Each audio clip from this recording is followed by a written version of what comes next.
ও মুসলমান, আপনি কোরআন যখন পড়বেন আপনি দেখবেন সূরা বাকারার শুরুতেই বলল, আল্লাহ পাক বলেছেন ইয়াকিনের কথা, ওবিল আখিরাতি হুম ইউকিনুন, যারা দৃঢ় বিশ্বাসের সাথে এই পরকাল এবং ঊর্ধ্ব আল্লাহকে না দেখে বিশ্বাস করেছে।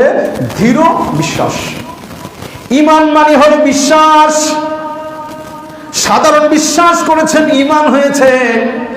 এবার পরিপূর্ণ আস্থার সাথে আরো শক্তিশালী বিশ্বাস, যেটা হলো ইয়াকিন। বিশ্বাসের ঊর্ধ্ব ক্লাসিফিকেশন, এটার নাম হলো ইয়াকিন। এটার নাম হলো কি? এই শব্দটা আমরা জানি, ইয়াকিনের সাথে বল কয় না, ইয়াকিন ইয়াকিন করে বলো।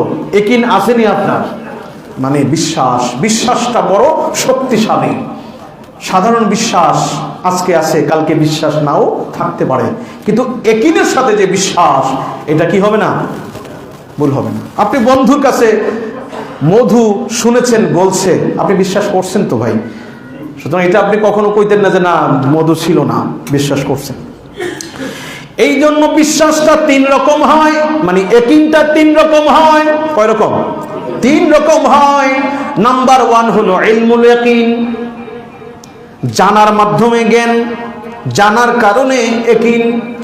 আমি আপনাদেরকে নবীজির হাদিসে মোবারক উল্লেখ করে পড়ে শোনাচ্ছি, আল্লাহর কালাম থেকে শোনাচ্ছি, জানছেন, শুনছেন, এটা হলো ইলমুল ইয়াকিন। সুবহানাল্লাহ বলেন। আমরা জেনে জেনে শুনে শুনে আমরা মুসলমান, এটা হচ্ছে ইলমুল ইয়াকিন। এটাও চরম একটা বিশ্বাস, কম নয়, এটা একটা স্পষ্ট বিশ্বাস। আমি যদি বলি কোরআনের এই আয়াত, এখন কি আপনি বলবেন এটা মানি না? এটা বলতে পারবেন? ব্যাখ্যার ভিতরে কিছু সব জিনিস আপনি নিতেও পারেন, নাও নিতে পারেন, কিন্তু কোরআনের এই আয়াত বলেছি, আপনি বলবেন যে না এই আয়াত আমি মানি না, ঈমান থাকবে? এটার নাম হলো ইলমুল ইয়াকিন। এবার আপনি যখন দেখেছেন, দেখার পরে এই বিশ্বাস বাড়লো না কমলো? মধু আছে, বন্ধুর কাছে বলেছে, বিশ্বাস করেছেন, ইয়াকিন করেছেন। এবার বন্ধু বলেছে যে না এই যে দেখো মধুর বোতল, পাত্রটা ব্যাগ থেকে বের করে দেখালো।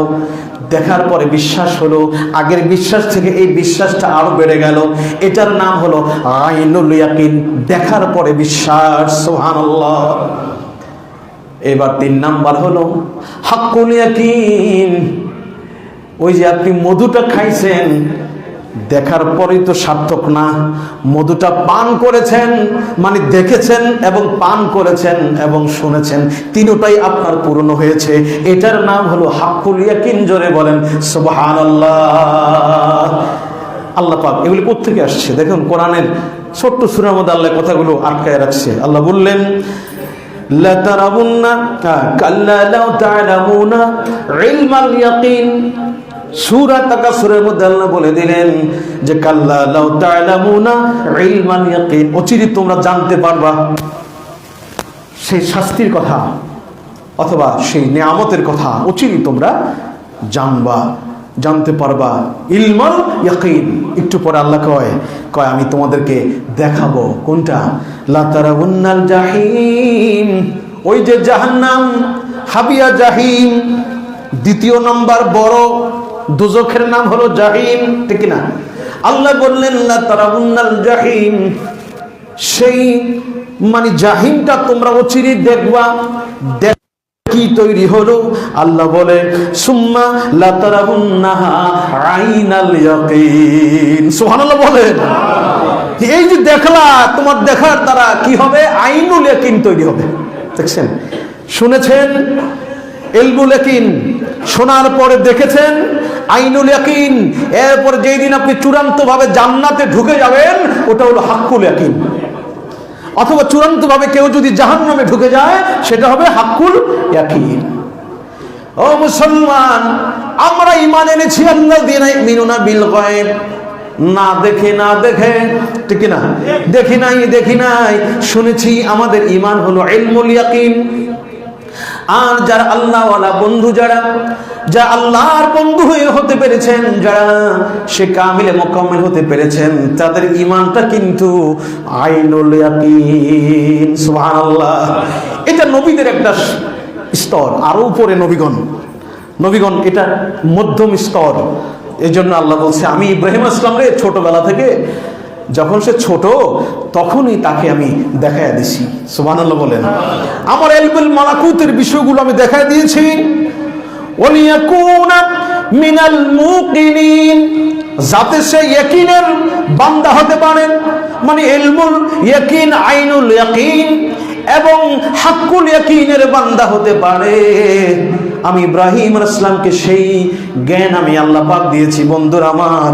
তাইলে কোরআনের মধ্যে এতগুলো তাসাউফ, এত সাগর আছে, রওনা দিতে পারবেন কিন্তু আপনি কোনোদিন সাঁতার কাইটা শেষ করতে পারবেন না, সামনের দিকে আর যাওয়া সম্ভব না। এখানে এরপরে এই কথাগুলো উনি দাঁড়িয়েছেন গুহা থেকে বের হয়ে, আকাশের দিকে তাকায় দেখে তারকা, এত সুন্দর সুন্দর তারকা। উনি মিলাচ্ছে, আল্লাহ আমাকে যা দেখিয়েছেন এটার সাথে এটা মিলে না, এটা যিনি স্রষ্টা তিনি আমার রব হবেন। সুবহানাল্লাহ।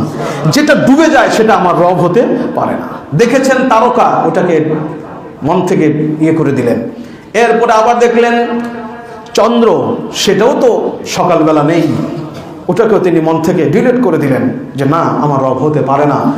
দিনের বেলা দেখলেন বাবা এত উজ্জ্বল আলো, রব্বি এ তো বরস হচ্ছে, তখন দেখলো যে ফালাম্মা আফালাত, এটাও কি হয়ে গেল, অস্তমিত হয়ে গেল।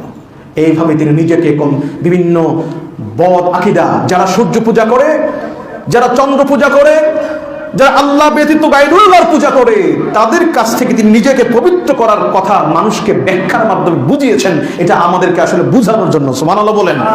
হে জাতিরা, তোমরা যে ফেরেশতাদের মূর্তি বানাইছো, তোমরা যে বিভিন্ন মানবের পূজা করছো, এই কোনো কিছুই আসলে পূজার যোগ্য নয়, ইবাদতের যোগ্য একমাত্র কে? আল্লাহ। তো সেই জায়গা থেকে তিনি নিজেকে পবিত্র করে বলছেন ওমা আনা মিনাল মুশরিকিন।